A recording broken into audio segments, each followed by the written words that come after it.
جب تک کہ صوبہ کے پی اور بلوچستان میں دہشت گردی مکمل طور پر ختم نہیں ہوگی، پاکستان میں امن قائم نہیں ہو سکتا۔ آپ کو اچھی طرح علم ہے کہ 2021 کے بعد، کیونکہ 2018 میں دہشت گردی کا خاتمہ ہو گیا تھا،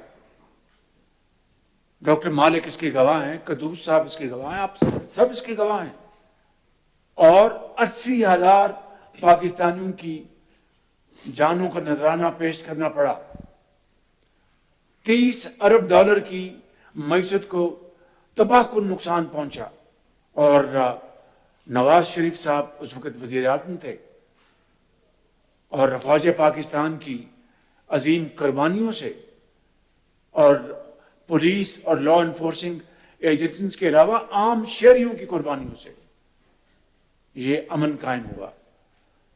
اور دوبارہ اس ناسور نے سر کیوں اٹھایا؟ اس کا سر جو کچلا جا چکا تھا، میں سمجھتا ہوں کہ یہ ہے وہ سوال جو کئی بار اٹھا ہے without going into any kind of political point scoring۔ اگر میں یہ کہوں تو غلط نہیں کہ جو طالبان سے اپنا دل کا رشتہ جوڑتے اور بتانے میں تھکتے نہیں، انہوں نے ہزاروں طالبان کو دوبارہ چھوڑا، ہزاروں طالبان کو، یہاں تک کہ ایسے گھناؤنے کردار جو کہ بالکل بلیک فیس ان کو بھی چھوڑا گیا۔ اس وقت افواج پاکستان کے جوان اور افسر کے پی میں اور بلوچستان میں دن رات قربانیاں دے رہے ہیں، دن رات، اور وہ افسر اور جوان اپنے بچوں کو یتیم کر کے لاکھوں بچوں کو یتیم ہونے سے بچا رہے ہیں، ماؤں کو ان کے گود میں جو دودھ پینے والے بچے ہیں ان کی گودیں خالی ہونے سے بچا رہے ہیں، اپنے خون سے، اپنی قربانیوں سے۔ اس سے بڑی میں سمجھتا ہوں کہ قوم کے لیے اور کوئی قربانی ہو نہیں سکتی، اور اس کا اگر ہم احترام نہیں کریں گے، اس کی ہم تکریم نہیں کریں گے، تو دنیا میں بھی اور آخرت میں بھی ہم جواب دہ ہوں گے۔ شومی قسمت دیکھیں کہ آج ایک ایسا طبقہ ملک کے اندر جب سے یہ واقعہ ہوا، اور اس سے پہلے بھی کوئی موقع نہیں جانے دیتے، اب یہ جو واقعہ ہوا اس کے اوپر جس طرح کی گفتگو کی گئی وہ ایک لفظ بھی زبان پر نہیں لایا جا سکتا، اور ہمارا جو مشرقی حصے میں جو ہمارا جو ملک ہے جس نے ہمیشہ پاکستان سے دشمنی کی ہے، انہوں نے کس طریقے سے یہاں پر ملک کے اندر بسنے والے، پاکستان کا کھانے والے، جس طریقے سے وہ پاکستان کے خلاف زہر اگل رہے ہیں، اس کو ہمسایہ ملک نے جس طرح اس کو اپنے مختلف پلیٹ فارم سے اس کو نشر کیا، میں سمجھتا ہوں کہ یعنی عقل دنگ رہ جاتی کہ یہ گھس بیٹھیے ملک کے اندر،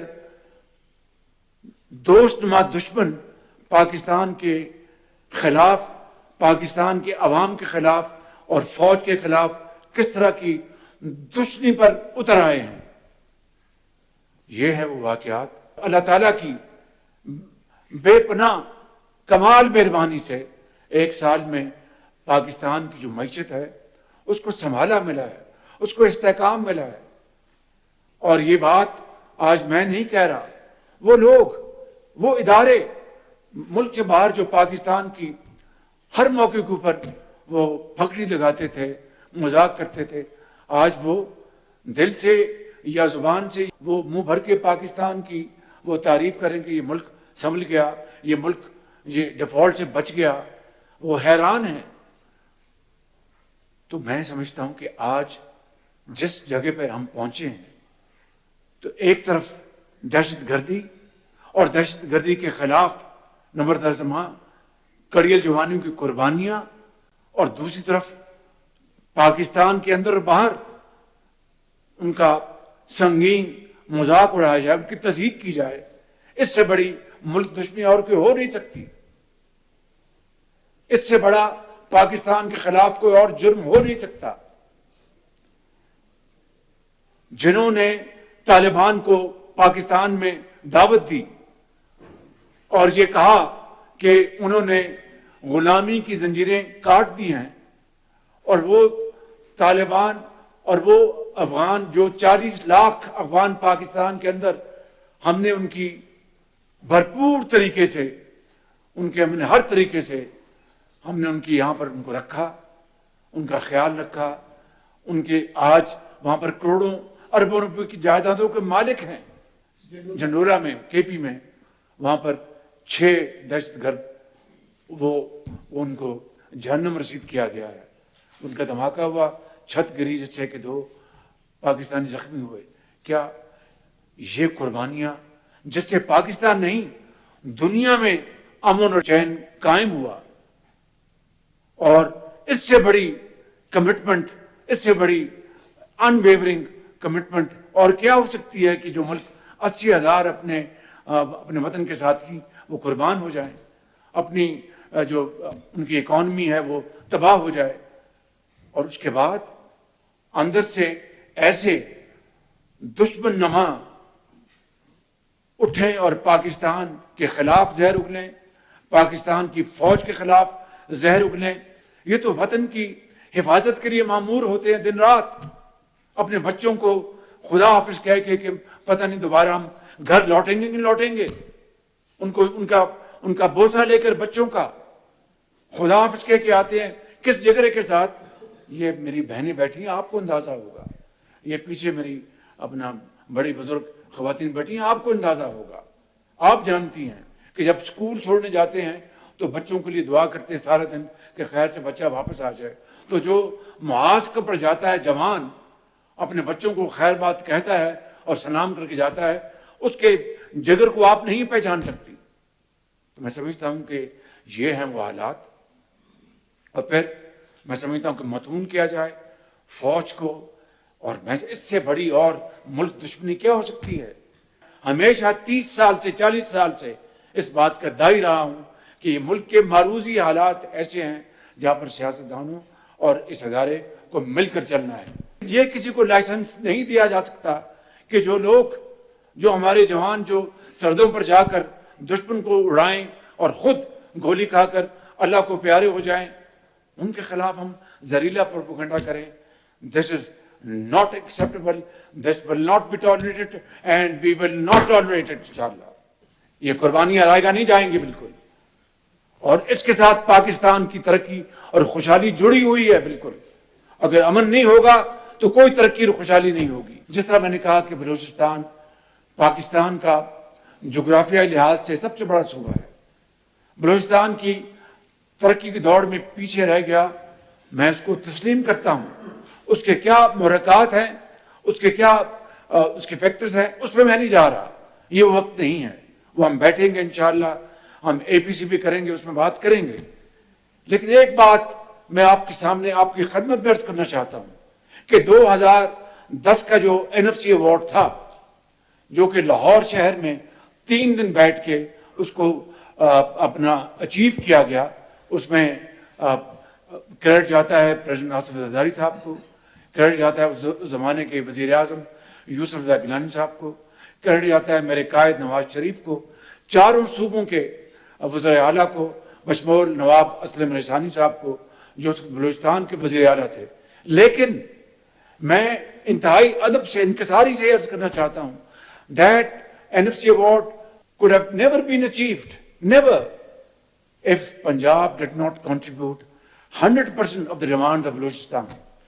اور میں خدا کی قسم کھا کے کہہ رہا ہوں کہ یہ کوئی احسان نہیں تھا، میرا فرض تھا اس وقت کہ صوبہ بلوچستان پاکستان کا انتہائی خوبصورت، جہاں پر بلوچ بستے ہیں، پٹھان بستے ہیں، بروئی بستے ہیں، پنجابی بستے ہیں اور دوسری قومیں بستی ہیں، انتہائی خوبصورت لوگ، دلیر لوگ جب تک کہ ان کا ڈیمانڈ آخری پوری نہیں ہو گئی ہم چین سے نہیں بیٹھے، اور اس کے نتیجے میں 11 ارب روپیہ پنجاب آج تک دیتا آ رہا ہے. اور مجھے بخدا وزیر اعظم آج نہ صرف خوشی ہے، اطمینان ہے کہ ہم نے بلوچستان کے لیے حقیر خدمت کی. حقیر. اسی طریقے سے اسی NFC ایوارڈ میں 8% بیفور ڈسٹریبیوشن 8% ہم نے دیا اپنا KP کو، اور to fight war against terrorism. KP was our front line, اور اس کے نتیجے میں آج تک KP کو اسی مد میں 600 ارب روپے جا چکے ہیں. 600 ارب روپے. ہمیں بہت خوشی ہے کہ ہمارا پیارا صوبہ ہے، لیکن اگر میں یہ کہوں کہ اس کے نتیجے میں 600 ارب کا اگر آپ پوچھیں کہ کیا اس کے ایکسپینڈیچر ہوئے، کیا انہوں نے وہاں پر بنائے، وہاں پر سیف سٹیز CTD بنائے، میں اس سے زیادہ کوئی بات نہیں کروں گا. میرے بزرگوں، بھائی اور بہنوں، میں آخری بات جو کرنا چاہتا ہوں آج، اگر ہم نے دہشت گردی کے ناسور کو ختم نہ کیا تو میرے منہ میں خاک، پھر پاکستان کے وجود کو خطرہ لگ سکتا ہے. اگر ہم نے دہشت گردوں کا صفایا نہ کیا تو میرے منہ میں خاک. امن اور ترقی اور خوشحالی کا جو سفر ابھی شروع ہوا ہے، اس کو فوراً اس کو بریک لگ جائے گی. اب دیکھیں لیویز جو بلوچستان میں 80 ارب سال کا خرچ ہوتا ہے، ان کے پاس نہ ٹریننگ ان کو ہوئی، نہ ان کو اسلحہ کتنا ہے، ان کے پاس باقی جو گیجٹس کتنی ہیں، انٹیلیجنس کتنی ہیں. تو یہ 80 ارب روپیہ I am prepared to have golden handshake with them.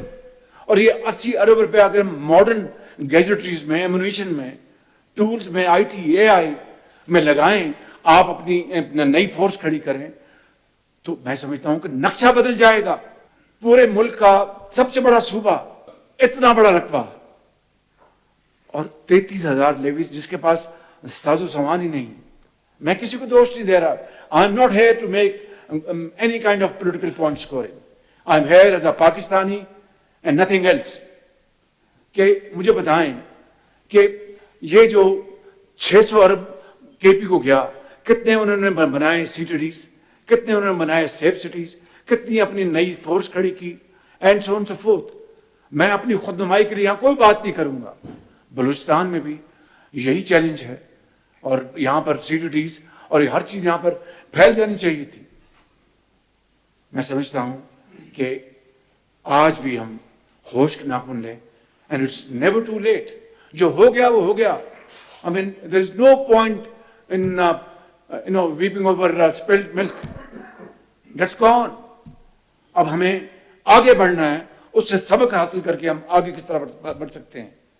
تو میں سمجھتا ہوں کہ اس کا طریقہ یہ ہے کہ آج ہم سب یہاں بیٹھے ہیں، پورے پاکستان کی سیاسی قیادت بیٹھے، اور جن کو پاکستان سے محبت ہے، جو پاکستان کی خوشحالی اور ترقی کے لیے وہ دن رات دعائیں بھی کرتے ہیں اور وہ دن رات تگدو بھی کرتے ہیں، وہاں سب بیٹھیں.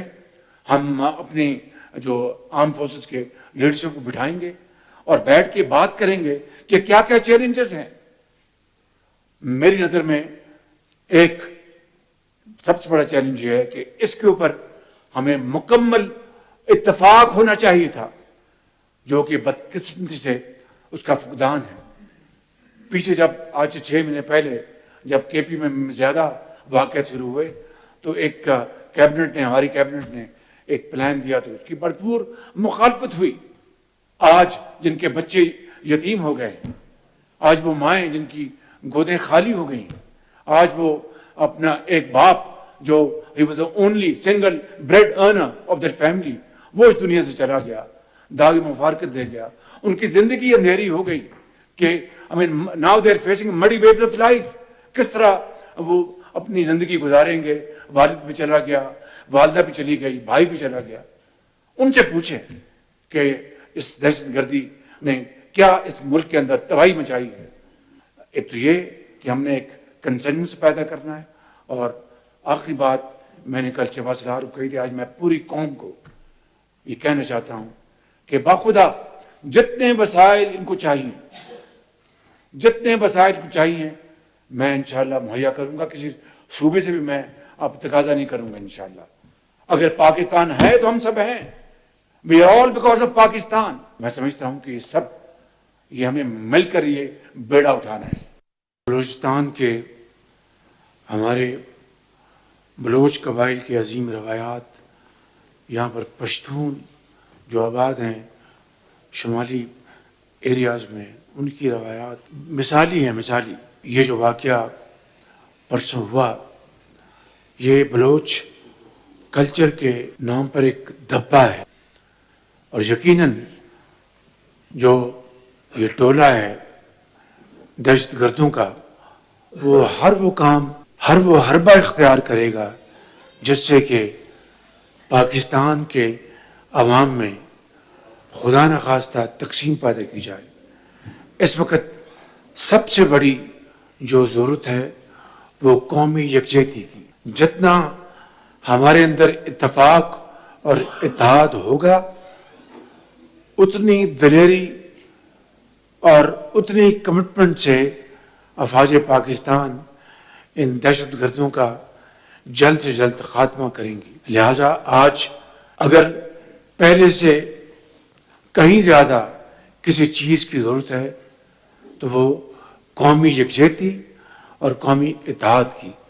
ہم اپنی اپنی سیاست کرتے رہیں گے، اپنی اپنی بات کرتے رہیں گے، لیکن اس ایک معاملے کے اوپر کہ ملک کو خوارج سے اور اس فتنے سے اور اس دہشت گردی سے بچانے کے لیے ہمیں یکجاں دو قالب ہونا ہوگا. اس کے لیے میں انشاءاللہ مشورے کے ساتھ ایک میٹنگ بھی بلاؤں گا پوری تیاری کے ساتھ، تاکہ اس میں ہم باقاعدہ مشاورت کے ساتھ اسی ایک نقطے کے اوپر، جس طرح اے پی سی کے بعد جو 16 دسمبر 2014 کو واقعہ ہوا تھا پشاور میں، مجھے یاد ہے اسی طرح ٹیبل پہ ہم سب اکٹھے ہوئے تھے اور یہ فیصلہ کیا تھا کہ ہم انشاءاللہ مل کر اس کو ہم شکست دیں گے. اور آئیے آج اس میٹنگ کے اختتام پر ہم یہ اللہ تعالیٰ سے دعا کریں کہ انشاءاللہ ہم